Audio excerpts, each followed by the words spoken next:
বিসমিল্লাহির রহমানির রহিম নাহমাদুহু ওয়া নুসাল্লি আলা রাসূলিল কারীম। সকলেই বিগত 15 বছর নির্যাতিত হয়েছেন। আপনারা হয়তো ভাবছেন অত্যাচার হত্যা করেছে আওয়ামী লীগ। আমি আওয়ামী লীগের কথা কেন বলছি নির্যাতনের? আওয়ামী লীগের এক গ্রুপ আরেক গ্রুপের নির্যাতন করেছে, ঠিক কিনা? আওয়ামী লীগের এক গ্রুপ আরেক গ্রুপের লোককে হত্যা করেছে। শুধু আমার ইউনিয়ন আলকোয়ায় আওয়ামী লীগ কর্তৃক 8 জন আওয়ামী লীগের কর্মী নিহত হয়েছে, তাদেরকে হত্যা করা হয়েছে। তো যেখানে আওয়ামী লীগকে হত্যা করে, আওয়ামী লীগের গোশত খায়, আওয়ামী লীগের বাড়িতে গিয়ে হামলা করে, সেখানে আপনাদের উপরে কি অত্যাচার হয়েছে সেটা বলার আর কোনো অপেক্ষা রাখে না। আমি কোনো হত্যাকাণ্ড চাই না। মর্যাদা ছিল না মানুষের, অধিকার ছিল না মানুষের, দল কানা একটি রাজত্ব ছিল। বাংলাদেশের কথা বলছি না, 14 গ্রামের কথা। ইনশাআল্লাহ আমরা মানুষের মর্যাদাকে, যত গরিবই হোক মানুষটি, তিনি মানুষ, ঠিক কিনা? মানুষের মর্যাদা রক্ষা করা হবে, পুনরুদ্ধার করা হবে, এবং এর সামাজিক যে নৈরাজ্য, সেই নৈরাজ্য হতে দেওয়া হবে না, হবে না, হবে না। তিনি যিনি হন। সম্মানিত ভাইরা, এই সোশ্যাল সেন্টারটি আমরা রাখব। আমরা জাতীয়ভাবে দু একটা কথা বলতে চাই। সেটা হচ্ছে ফ্যাসিজম বিদায় হয়ে গেছে। আপনারা জানেন, ইতিহাস বলে ফ্যাসিস্টরা একবার বিদায় হলে আবার ক্ষমতায় ফিরে আসে না। এই দেশও সেটা হবে না। বিভ্রান্ত হওয়ার কোনো কারণ নেই। মাঝে মধ্যে যে দলটির কথা বলছি, তাদের এখন সভাপতিকে জানেন, তাদের সেক্রেটারিকে এটা জানেন, আমরা সেটা জানি না। নির্বাচন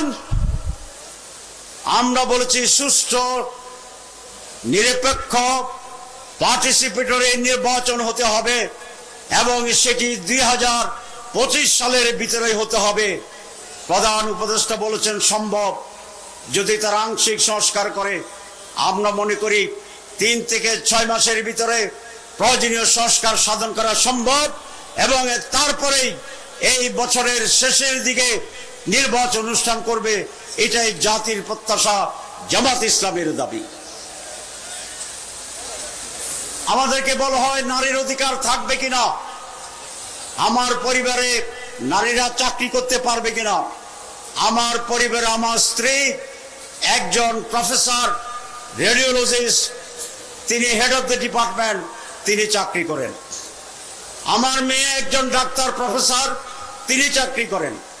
আমার দ্বিতীয় মেয়ে একটি ইউনিভার্সিটির টিচার, তিনি চাকরি করেন। আমার ছোট মেয়ে একটা আর্কিটেক্ট, তিনি চাকরি করেন। তাহলে আমরা ক্ষমতা আসলে যদি চাকরি করা না যায়, তাহলে আমার পরিবারই তো চাকরি করতে পারছে না। এটি আমাদের বিরুদ্ধে অপপ্রচার। আর একটি অপপ্রচার আমাদের বিরুদ্ধে আছে যে এই দেশে জামাত ইসলামী যদি ক্ষমতা আসে, তাহলে মাইনরিটির উপরে জুলুম হবে। এটা একটি মিথ্যা প্রচারণা। 14 গ্রামের হিন্দুরাই এটা সাক্ষী দেবেন যে আমরা যখন এমপি ছিলাম তাদের উপরে কোনো জুলুম হয়েছে কিনা। এই 14 গ্রাম বাজারে তাদের একটা মন্দির ছিল, আওয়ামী লীগ দখল করে রেখেছিল। আমি নিজে দাঁড়িয়ে তাদের মন্দিরে রক্ষা করে, চতুর্দিকে ওয়াল করে এটাকে প্রটেক্টেড করেছি। এবং এখানকার হিন্দুদের যিনি সভাপতি, ভারতীয় একটি মিডিয়ার মাধ্যমে উনি এই ঘটনা বলেছেন এবং সাক্ষী দিয়েছেন। আমরা কারো উপরে কোনো কিছুই চাপিয়ে দেব না। প্রত্যেকেই তার ইচ্ছা অনুসারে অধিকার নিয়ে বসবাস করতে পারবেন। জামাত ইসলামী একটি কল্যাণের রাষ্ট্র চায়। এই কল্যাণ রাষ্ট্র মানে হচ্ছে ন্যায় বিচার পাবেন, অধিকার পাবেন, ইজ্জত পাবেন, এবং প্রত্যেকটি মানুষ দল মতে নির্বিশেষে তার ন্যায্য অধিকার ভোগ করতে পারবে, নির্ভয়ে নির্দ্বিধায়, কোনো প্রচেষ্টা ছাড়া। কল্যাণের রাষ্ট্রেরও দায়িত্বই থাকবে মানুষের কাছে তার অধিকার ফিরে দেওয়া। সম্মানিত ভাইরা, আমি আপনাদেরকে ধন্যবাদ জানাই। এই ঘন কুয়াশার ভিতরে আপনারা কষ্ট করে আসছেন। আমি কৃতজ্ঞতা প্রকাশ করি ৭১ সালে স্বাধীনতার জন্য যারা জীবন দিয়েছেন, ২০২৪ সালে স্বাধীনতার জন্য যারা জীবন দিয়েছেন, এবং এই বিগত ১৫ বছর যারা নির্যাতন সহ্য করে সংগ্রাম করে দেশের কল্যাণে টিকে আছেন, সবাইকে আমি ধন্যবাদ জানাই। সবাইকে মোবারকবাদ। আসসালামু আলাইকুম ওয়া রাহমাতুল্লাহ।